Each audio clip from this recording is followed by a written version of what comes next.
Alright everyone, we are back with another gameplay video. Today we will be taking a look at Sauron, and to be honest, he doesn't have any specific rotation in my opinion. You just have some options in ramping him up if you need a big special 3 to finish the fight with his passive degeneration from the special 3. But what he's got some decent utility that you can utilize.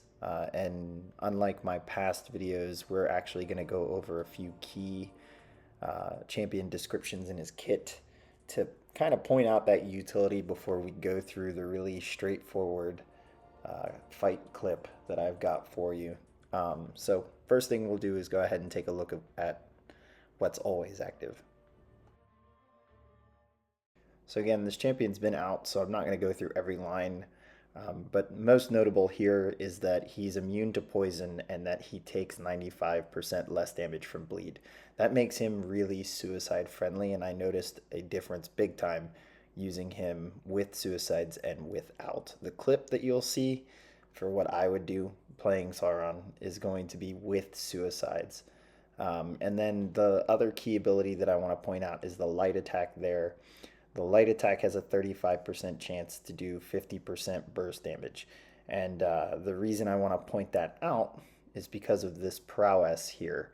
In order to build the prowess, we need abilities to fail to trigger. So kind of like Namor building his outrage charges, failing to bleed. Same thing with Sauron. If that burst doesn't happen on light attacks, then it gives him a prowess effect. So it's easier to ramp him, and I think that's the logic behind that chance being so low. And then the additional benefits of his prowess, it gives him access to the unblockable passive when he's at 7, and it can be easily activated with a dash attack, a heavy, or a special attack. But you need some distance with the dash attack, kind of the same way Kitty Pryde needs distance to go invisible.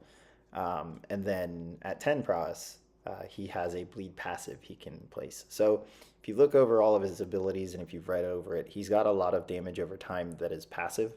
But I think he's got 2 avenues for damage, and when they both work together, that's kind of where he's doing the most damage. And that's with his special attacks and then the passive damage over time.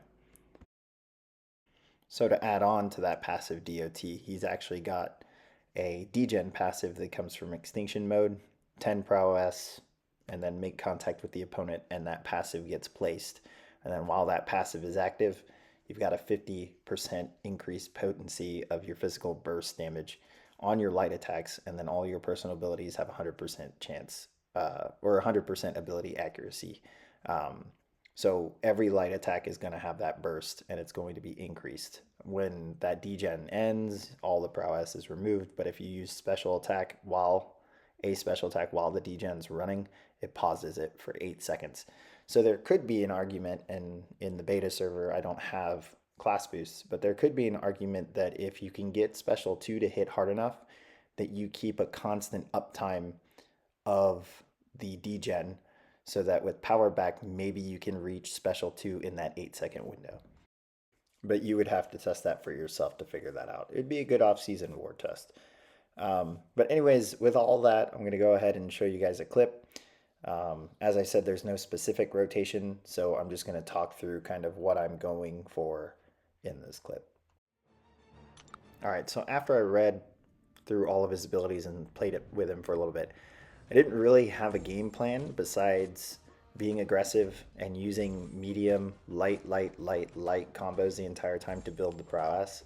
And then when I realize I'm at about 10 or even the 7 count, I'm trying to avoid a dash attack so that I can get to the 10. And while the degen is up, I decide to throw a special attack, whether it's special 1 or special 2, just depends on where I'm at when the degen triggers. And then special 1 has this nice healing factor where the burst damage, you get a % healed back.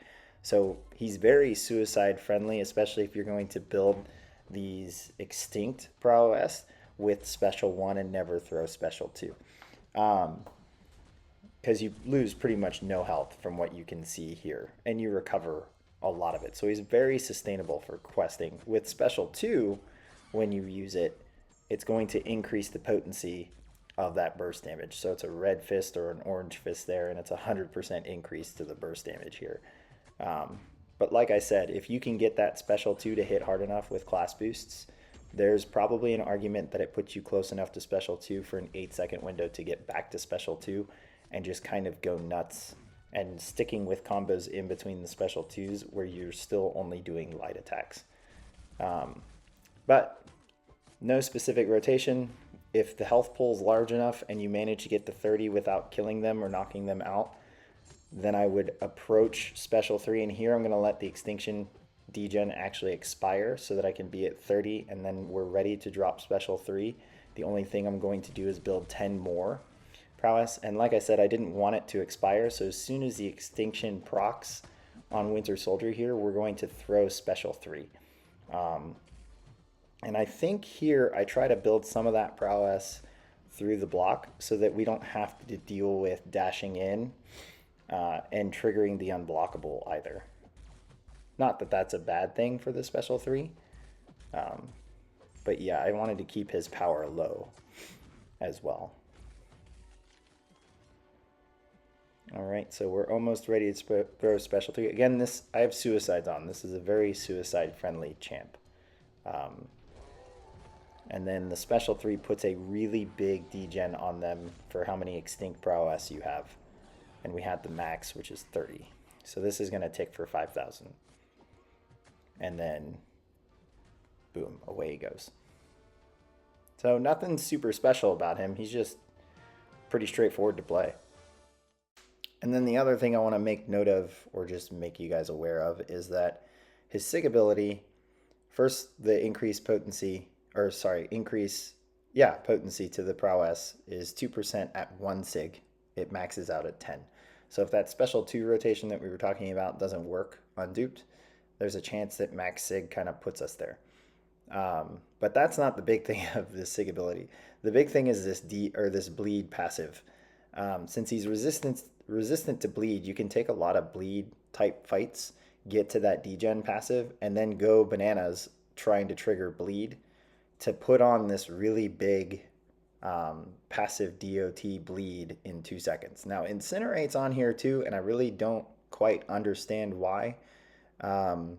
Considering he doesn't have any real resistance to Incinerate.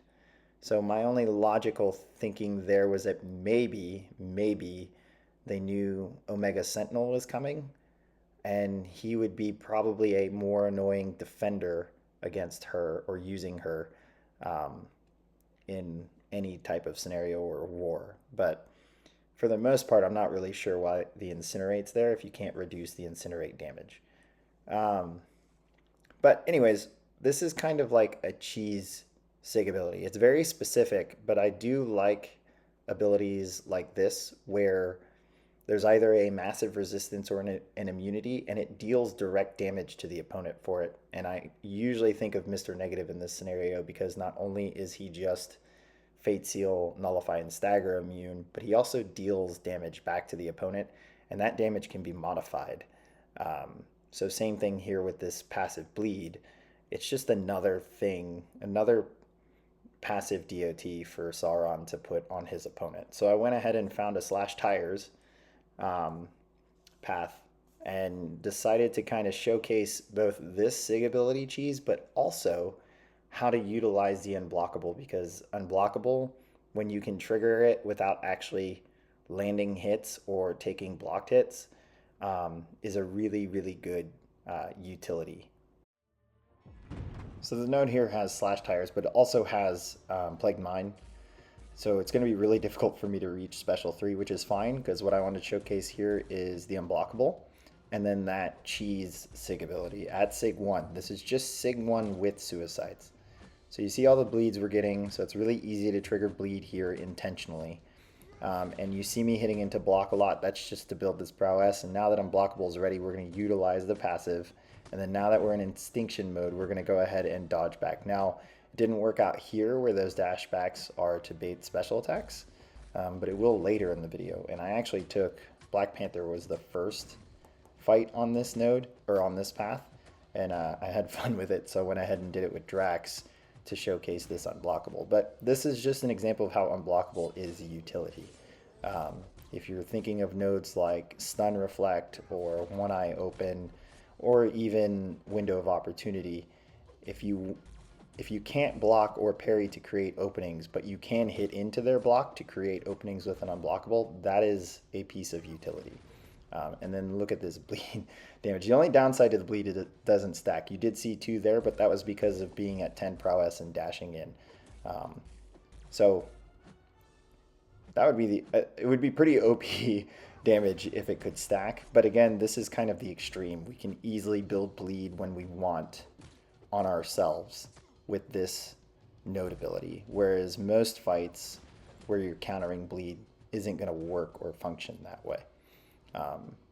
So yeah, this is pretty cheesy. This makes him kind of enjoyable, but he hits pretty hard with suicide. So that's the end of that video. Hope you guys enjoyed it. Hit subscribe, like, follow, and share, and I will catch you guys at the next one.